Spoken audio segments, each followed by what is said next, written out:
Olá, meus queridos amigos, mais um episódio do Caminhei e hoje nós vamos falar sobre gaiola. A gaiola, prisão, do livro Bem-aventurados os Simples. A historinha de hoje é bem curtinha, mas também tão profunda quanto os outros episódios, então vamos lá. O título é Gaiola. Na sala faustosa, o pássaro triste e cabisbaixo estava na gaiola enfeitada. O visitante entra, observa e pergunta ao dono da mansão: "Que tem o canário?" "Solte o meu amigo, ele está muito tristonho." E o anfitrião responde, abrindo a porta do pequeno cárcere: "Veja, ele não sai, é canário de gaiola. Aí foi criado desde que nasceu, não sabe viver fora dela." E fecha a portinhola da prisão do pássaro, triste que, mudo e quieto, respira chumbado a gaiola enfeitada na sala faustosa. Então, quantas criaturas humanas existem iguais a esse pássaro? Pessoas criadas desde a infância na riqueza, no luxo, vivem presa aos seus empréstimos transitórios do mundo, durante toda a existência na Terra. E mesmo depois da morte, não se desvencilham dos seus antigos pertences e propriedades.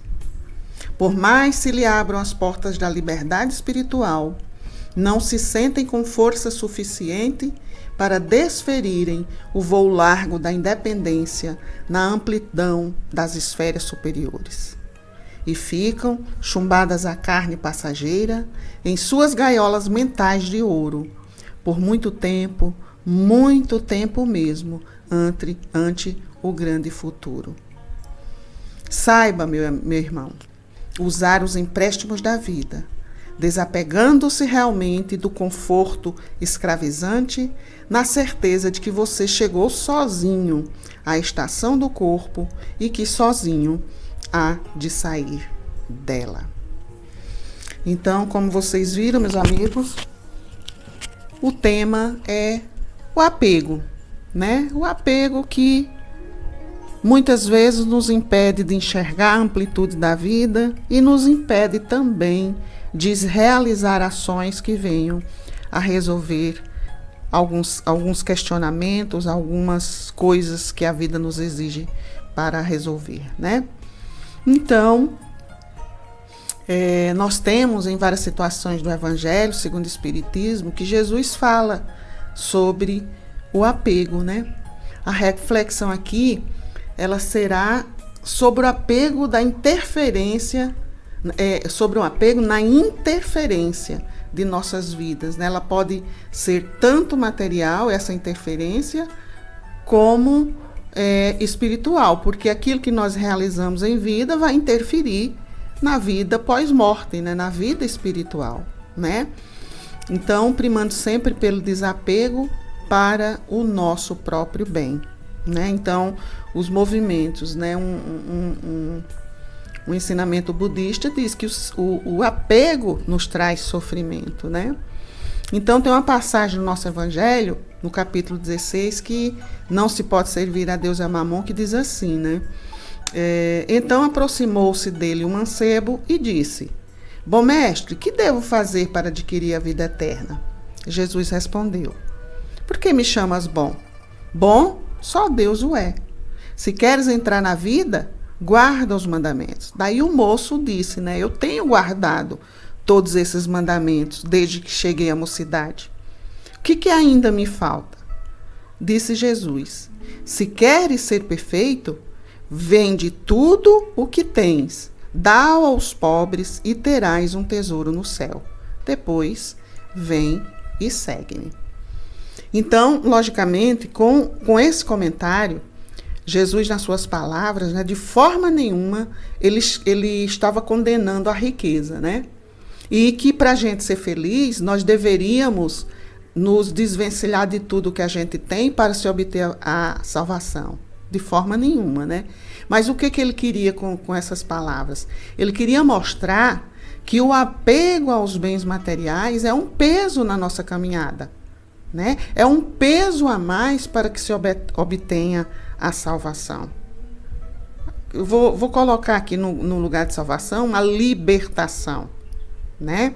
Então o moço, ele se julgava quite com as práticas de alguns mandamentos. Eu estou quite com Deus porque eu estou observando esses mandamentos, eu estou realizando, né? Mas ele não conseguiu abandonar os seus bens, ele sentiu dificuldade.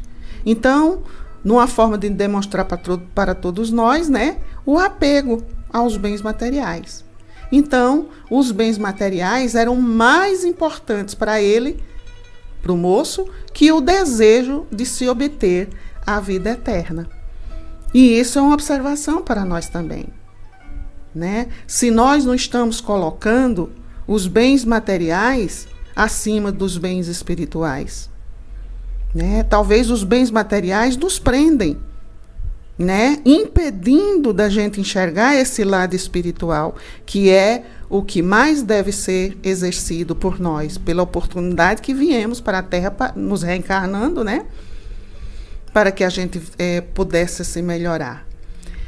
No capítulo 16, no item 14, Lacordaire também, no Evangelho segundo o Espiritismo, ele fala do apego material. Ele diz assim, que o apego aos bens terrenos é um dos maiores obstáculos ao vosso adiantamento moral e espiritual. Pelo desejo de possuí-los, destruís o sentimento do amor, voltando para as coisas materiais. Sede sincero, a riqueza dá uma felicidade pura? Quando os vossos cofres estão cheios, não há sempre um vazio no coração? Então, gente, sempre lembrando, não é que o Espiritismo condene os bens materiais, de forma nenhuma. Os bens materiais, ele nos ajudam a evoluir também. Todos nós temos o direito de ter uma boa casa, ter um carro, comer bem, se vestir bem, morar bem. E ter aquilo que é necessário para a vida. O que não pode é fazer com que esses bens materiais sejam de forma maiores, a importância que nós damos, né, que o lado espiritual. Então, deixar isso bem claro, né? Então, partindo daqui do que Lacordaire falou, né, o vazio no coração. Existem vários tipos de apego, né, que são as verdadeiras gaiolas e as armadilhas engendradas por nós mesmos. Nós construímos gaiolas e ficamos presos dentro delas, mesmo com a porta aberta.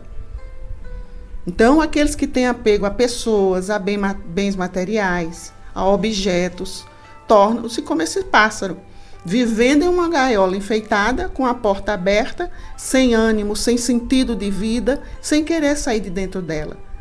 Se sentindo o quê? Incapacitados para alçar os voos mais altos, né? Por quê? Porque temos medo de perder ou por achar que a nossa felicidade depende disso ou daquilo. Aí nós acabamos ficando presos dentro dessa gaiola mental, né? Com os próprios pensamentos, escravizadas pelos pensamentos que nós criamos. Eu não vou conseguir, eu não posso. Veja que é sempre um lado negativo que surge.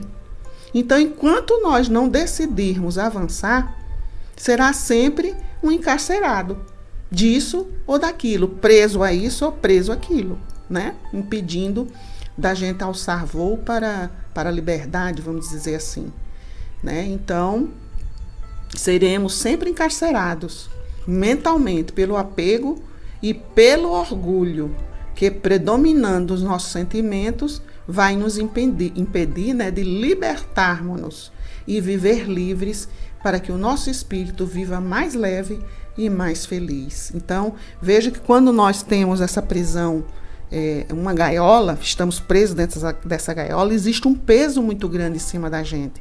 Existe uma infelicidade. Por quê?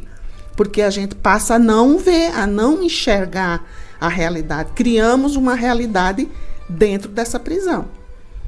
E isso tudo construído pelo nosso egoísmo e pelo nosso orgulho. Não vamos deixar esquecer nunca que egoísmo e orgulho, eles impedem muito a gente de caminhar.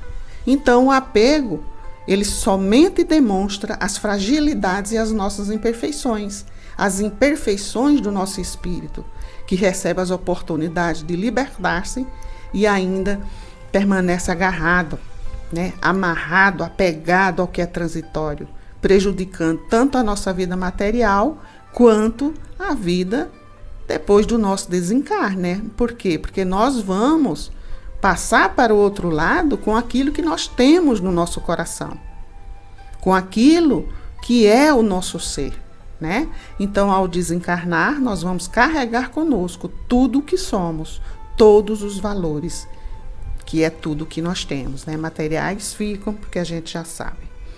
Então, diz assim, Mateus diz assim: não ajunteis para vós tesouros na terra, onde a traça e a ferrugem os consomem, e onde os ladrões minam e roubam. Mas ajuntai para vós tesouros no céu, onde nem a traça nem a ferrugem os consomem, e onde os ladrões não minam e nem roubam. Porque onde estiver o teu tesouro, aí estará também o teu coração.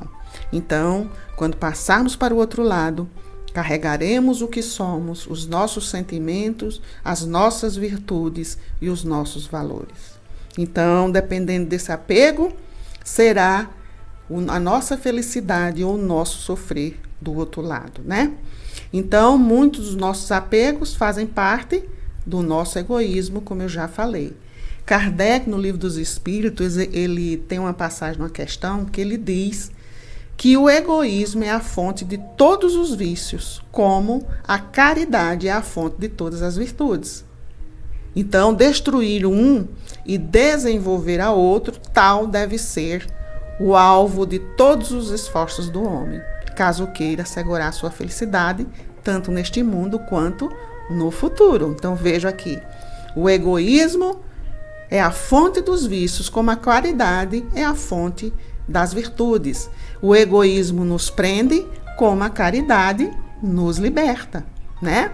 Então, o egoísmo é um verme roedor, continua a ser a chaga social.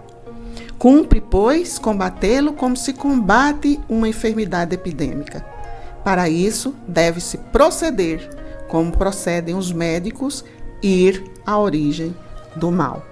Então, meus amigos, o egoísmo promove o apego e a caridade o desapego. O egoísmo aprisiona e a caridade liberta, né? Então, que possamos enxergar todos esses ensinamentos e fazer o melhor para todos nós. Para encerrar aqui, tem um trechinho de Bezerra de Menezes que ele fala sobre a sabedoria do desapego.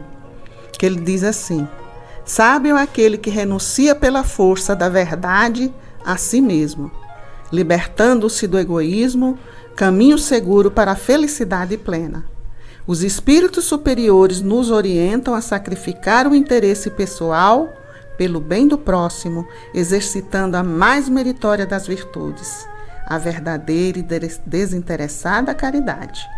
Desapegar-se é preservar a alma livre das coisas exteriores, libertando-se das paixões e do ódio, dos impulsos que o geram.